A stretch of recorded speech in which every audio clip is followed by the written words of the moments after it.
We share. Oh, take a ride with me.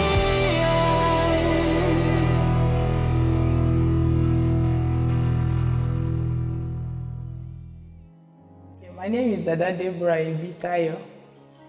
I was born some years back to the family of Ezekiel Adebayo from Kwara State. Got married to his wife too from the same state, the same village, Osi Ekiti local government of Kwara State. I did my primary school in Osi, SD Primary School. I went to Osi Central Secondary School. And I finished in 1996. Getting admission was tough. Though the first wife was not okay. But I recited in 2001 when I got back there in Niger State, and I got my credentials. And after that, I was looking for admission. It was tough. I couldn't get admission. Really, looking for admission. So I was so tired at home. I said to myself, any school that I just get admission, I will go. So I went to Federal College of Education, Kotangora, Niger State in Nigeria. When I finished, I got a job in one primary school, Maipa Primary School in Niger State. That's Mina, Niger State. After 3 years, I got this job I'm doing presently with Seventh-day Adventists in Nigeria. First of all, I got the job in Kaduna, the Northwest Nigerian Conference. And when North Central was established in 2012, I was moved down to North Central. That's where I am presently as one of the accountants there in the conference. When I was living there in Kaduna, I have an uncle staying in Lagos. I do visit him. I visited him some years back. As I got there, they attend Ogba Church, Seventh Adventist Church Ogba, together with my uncle, with this my husband, and he visited my uncle that night, and I was asked to give him some water, so I gave him, so I left. When my leave finished, I moved down back to Kaduna. So after then, he was calling. So I was like, who was that on the phone? So he introduced himself. That was the night he came to my uncle's house. I was the one that gave him some water. I said, can't even recognize the person, I don't know you. So his intention was like, he would like to meet me and talk together. I said, then the distance is far, I'm now in Kaduna. If you really want the relationship to start or want me to marry you, you need to start something. Then he needs to come down. So he came down to Kaduna so that I can even know him properly. So when he came, so we met, so we started the relationship, and even once I there, I was still telling him I don't know how it's going to look like, and let God decide, let the will of God be done. So after 3 years of relationship, we got married in Mina, Niger State. Got my parents are still there. So people were like saying, why not take it to your village? I said, no, my mom have been doing wedding with others, so I want her to enjoy the joy of having a daughter and get married there. She has been celebrating with others, so I want others to celebrate with her. Then I'll be taking it to my own village. So we got married after 3 years. After 3 months, I was transferred down to North Central. Got married there in Northwest. So my husband was still running up his program there in Lagos State University. He's in Lagos. So after he finished, he came down to Abuja because he was still looking for a job. So when he came, after 6 months of our marriage, we conceived and we have Caleb, the one I want to share the story with you. Caleb Oluwanifemi Eniola, that's his name. When I was pregnant, I do go to antenatal. I told the gynecologist that she should place me for scan so that I can go for scan to know the condition of the baby and the position where the baby is lying. Is it really okay? So the woman gave me the woman gave me the form for the scan that I should go for scan. So I went for scan. There was nothing seen as deformity in the baby. Because when I gave birth to the baby, people were like asking, did you go for scan? I was like, even though I go for scan, some people were saying, even though she has gone for scan, what would she have done? Even though I've seen it. But I saw everything was okay. There was nothing like deformity. They said it was okay, the position was okay. And when I gave birth on the 19th of December 2012.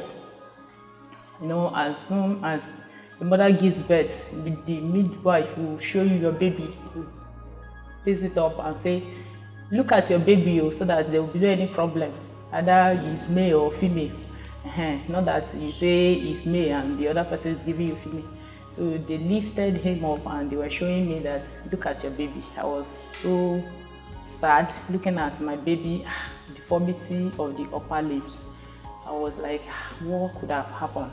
I wanted to start crying. The matron was saying, no, you don't need it, you just need to be happy. Just need to be happy. Don't question, you can't question God over what He has given to you. Just be happy over it. So it is your condition. Don't cry. So people were marvel giving birth to him naturally without any CS. So after then, that was the day my husband was coming back from Lagos. After I might have finished all what he was doing in the school. I was calling, you should come. You give me birth? I said yes. He said, what? Why are you crying? I said, no problem. Tell me. I said, no, you just calm down yourself. Come and see the baby. He said, no. I should just tell you. I said, no, you come. I came down very late. It was around 11 p.m. So I tried to lie down. She called me back again that I should come and see the baby in the hospital. So he said, when I come, that something happened. I said, what is it? What is the matter? Tell me, what happened to the baby? He said, there is nothing, but I should come. So then I wasn't getting myself. I was crying. So when I got to hospital, she showed me the baby. Two of us, we started crying. We're surprised looking at the condition. People were asking what could have caused such. We too were so curious to know what could have caused. When they were asking me what type of drug I was using, I gave them the drug they prescribed for me from the hospital. I showed them then it's not. This one cannot cause anything. So there is nothing they can do towards that. So immediately after giving birth in General Hospital Nyanya in Nigeria, they referred me back to National Hospital. From National Hospital for them to check. When I got to National Hospital, I was telling the doctor to test my baby. You should look at his condition. It was like, what other things, madam? He tested the chest, was testing his brain and all that. He said, what other things, madam? I said, his hands. Can't you see? He was like, you don't have any problem, madam. Take your baby and go. I said, can't you see something? I'm talking to you about my baby. He's having problems. He said, this is not a problem. You see a child that has problem, you not even believe what you are saying. So this one has no problem. Madam, take care of your baby. That was what the doctor was telling me. So we left. They referred us back to Gariki Hospital that we should be going for checkup, maybe the hand, maybe stretching, because the 5 fingers of the 2 were not there. So just straight one finger from this hand down. So he was being taken to the hospital for checkup every time, maybe to be stretching and all that. Before we married, our plan is that if we get the first baby, what we are going to give him the name, say, okay, God will direct the affairs, everything. I started thinking, what name we are going to give this boy? The thought just came to my mind that Caleb. I wrote the name. I thought I kept it on top of the fridge. When she came back, I said, guess what? He said, what? I said, what do you have in mind to give the baby? He said, what he have is Caleb. I now went straight to the where I kept the name. I gave it to him.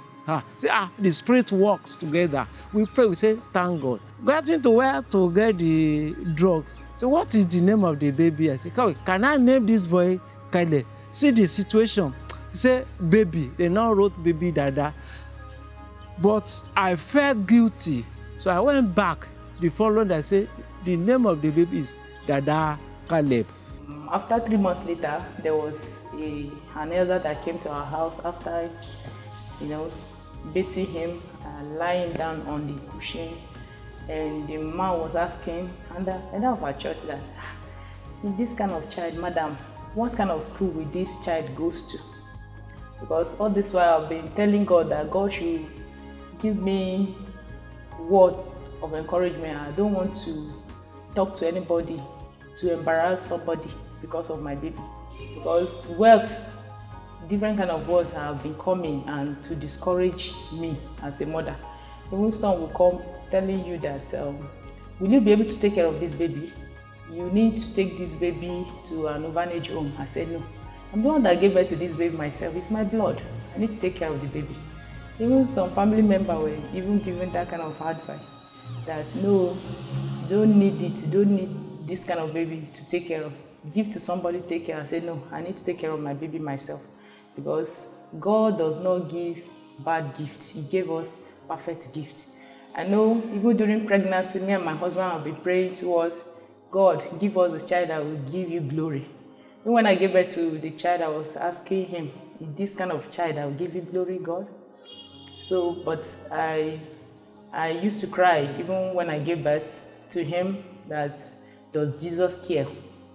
And the song always let me know that Jesus always care. And the man came that which kind of school would this kind of child goes, because he saw only this hand here, hamster.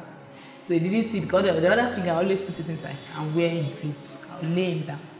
So the man was asking, my mom heard, because my mom was with me. So my mom could not even answer. She said, which kind of person is this? She left to the kitchen side. So I smiled, put a smile on my face. I always ask God, God, please teach me what to say. Give me the utterances so that I will not, embarrass some people when they are talking to me. I told the man, I said, sir, he said yes. I said, did you know that even when I was pregnant for him, I didn't know the kind of child that is inside my womb? He said yes. I said, so I don't know. God that created him, that formed him to be like this, you know the kind of school you will go. So I don't know. He said, hey, it's true, madam. How can he? If God did not give us such a boy, who then God is going to give unto? God knows that we'll be able to take care of him. That is why God gave it unto us. Then it is our responsibility, with the help of God, to take care of the boy. There was a day like that I went to the hospital. He was so sick. It was just 28 days. Because of his condition, I was always wearing him double clothes so that people would not notice. It's not something easy to have such. So I was wearing him that clothes, and that really caused him, temperature was running high temperature. So I took him to the hospital in Asokoro, in Abuja. So when I got to the hospital, the nurses were telling me I should go and undress him before they weigh him and measure the temperature. So I sat and I undressed him. As I was undressing him, somebody will just say, hey, God forbid. Some people will say, hey, yeah. Different kind of comments like that. You just be hearing, I will just be sharing tears. There's something I can say. But it's not their fault. They were not the one that gave the child to me. So, and I cannot even blame God for that.